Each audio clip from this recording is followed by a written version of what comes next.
हमारे परिवारों में दो बातें कही जाती हैं, एक शब्द है रिश्ते और दूसरा शब्द है नाता। तो रिश्ता क्या होता है, हम बनाते हैं। नाता क्या होता है, जो भगवान बनाता है। हमारे घर के बच्चों से जो हमारी रिलेशनशिप है वो रिश्ते नहीं है, वो नाता है। आपके पास बेटे की कोई चॉइस नहीं है, आपके पास बेटी की कोई चॉइस नहीं, वो आया है भगवान के यहां से। और नहीं बेटे बेटी के रूप में आपको माता पिता की कोई चॉइस है, नहीं है तो नहीं है, वो तो आपके जीवन में आएगा ही। जो बेटा आना है वो आएगा, जो बेटी आना है, ये नाता है। इसमें कहीं ना कहीं भगवान का कंट्रीब्यूशन है। भगवान ने आपको भेजा है। इसलिए जब अपने बच्चों से आप संबंध निभाएं तो रिश्ता मान के नहीं, नाता मान के। रिश्ता शरीर से निभाया जाता है और नाता आत्मा से निभाया जाता है। इसलिए आत्मा के प्रयोग करेंगे तो शायद बच्चे जल्दी आपका कहना सुनेंगे। आत्मा पे जाइए। कितने पेरेंट्स जानते हैं कि बच्चों से बात करने के पहले अपनी आत्मा पे चला जाए। अब ये गंभीर विषय है। हम किसी महत्वपूर्ण बात पर अपने बच्चों से डिस्कशन करते हैं ना, करना भी चाहिए। फिर हमको लगता है कहना नहीं मान रहे बच्चे, आप वही कर रहे हैं, शरीर से बात कर रहे हैं।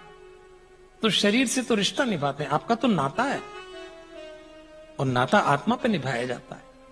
तो आपको आत्मा पे जाने का प्रयोग करना चाहिए, उसके बाद बच्चों से बात करिए।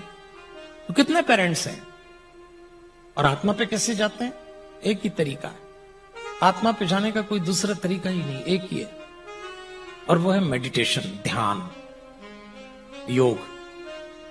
आप एक बार 24 घंटे में, सुबह उठने के बाद या रात को सोने के पहले, अपनी आत्मा तक जाए बिना मत सो जाना और अपनी आत्मा पे जाए बिना उठना भी मत, क्योंकि इसका रिजल्ट आपको अपनी जो बच्चों के साथ जो रिलेशनशिप है उस पर फर्क पड़ेगा, एकदम पॉजिटिव। आप प्रयोग करके देख लेना। 7 दिन तक यदि आप आत्मा पे चलें और 8वें दिन अपने बच्चे से किसी इशू पे बात करें, आप पाएंगे फ्रीक्वेंसी मैच हो गई आपकी और उसकी, फ्रीक्वेंसी मैच। ये विज्ञान सम्मत बात कर रहा हूं। देखो, शरीर को बूढ़ा होना है, आत्मा कभी बूढ़ी नहीं होती, ऐसा गीता में संकेत है।